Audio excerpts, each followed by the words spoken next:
Je sais, là c'est l'original. Je te garantis que c'est le bon. Alors je vais t'expliquer. Moi j'ai eu les manettes en main. Enfin, les prototypes pour être plus exact, ils étaient pas fonctionnels. C'est juste c'était un prototype. C'était un prototype factice, on va dire. C'est juste pour faire les cotes, etc. Enfin bref, sur la vidéo. Et ce que j'allais dire, les manettes, c'est vrai que c'est un peu plus fluide au niveau des manettes.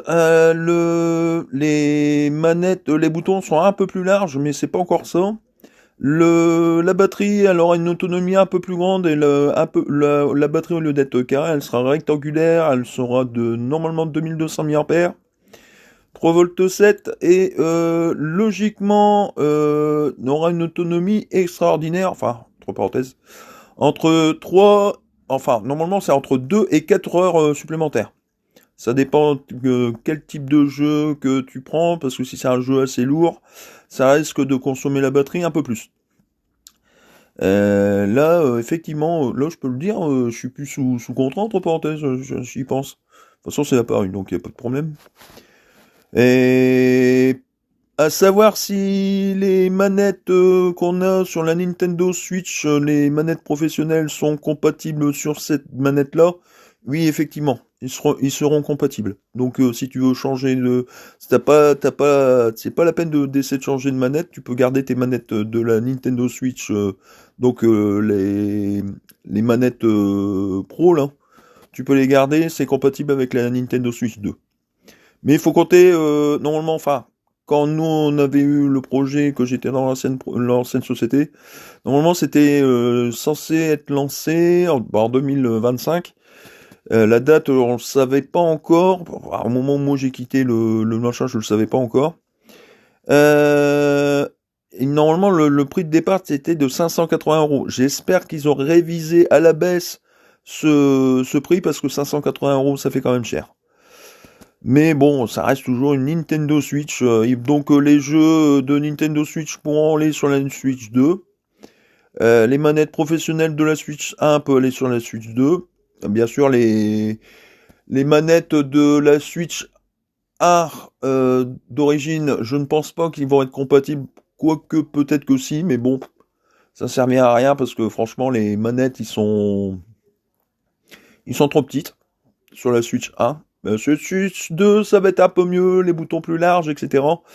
Mais j'espère que tu auras remarqué que sur les côtés des Joy-Con, logiquement, il devrait y avoir deux encoches de chaque côté des Joy-Con pour mettre une Dragon, parce que sur la Nintendo Switch, il n'y en avait pas. Donc voilà. C'est tout ce que j'avais à dire. Petite parenthèse, ils vont faire la même console que ça, mais on va dire en light.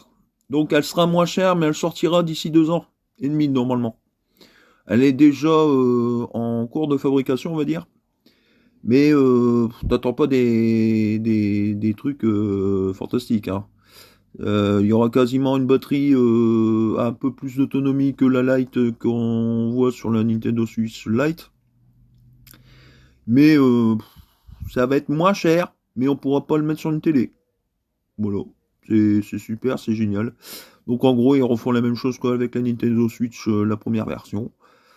Et après, ils vont sortir normalement en 2027. Logiquement, ils doivent sortir 2027. Je crois que c'est début 2027, sans être sûr. La Nintendo Switch 2 OLED. Enfin bref.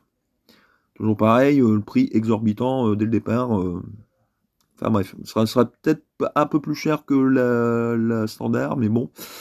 Après, c'est toi qui vois. Moi, personnellement, je vais attendre qu'ils baissent un tout petit peu, parce que là, 580 balles, enfin, s'ils n'ont pas descendu en prix, ils vous en vendront pas tout de suite des 1000 et des 100. Enfin, ils en vendront des 1000 et des 100, parce qu'il y en a qui sont fans de ça. Mais bon, moi, personnellement, je préfère mettre 580 balles sur les pièces de ma voiture pour la faire réparer, entre parenthèses. Et une, je sais pas pourquoi ça ferait. Enfin bref. Et une dernière petite nouvelle, la Nintendo Switch 2 aura un disque dur plus conséquent pour ceux qui voudront des jeux à télécharger par exemple. Et sur carte SD qu'on pourra mettre dedans. Elle peut être augmentée, on peut mettre à partir de 3 gigas jusqu'à maximum 2 Tera. Donc ça, c'est plutôt intéressant. Et il m'a refait le truc. Enfin bref. Là, je vais te laisser. Je vais retourner au boulot. J'ai fini ma clope là. Je vais remonter et puis je vais travailler jusque normalement 5h30. Hein, bon, il me reste plus de 30 que ça à faire. Voilà, ben, je te souhaite une bonne fin de journée si t'es encore en cours. Et puis, ben, moi, c'est boulot boulot. Le retour au bureau.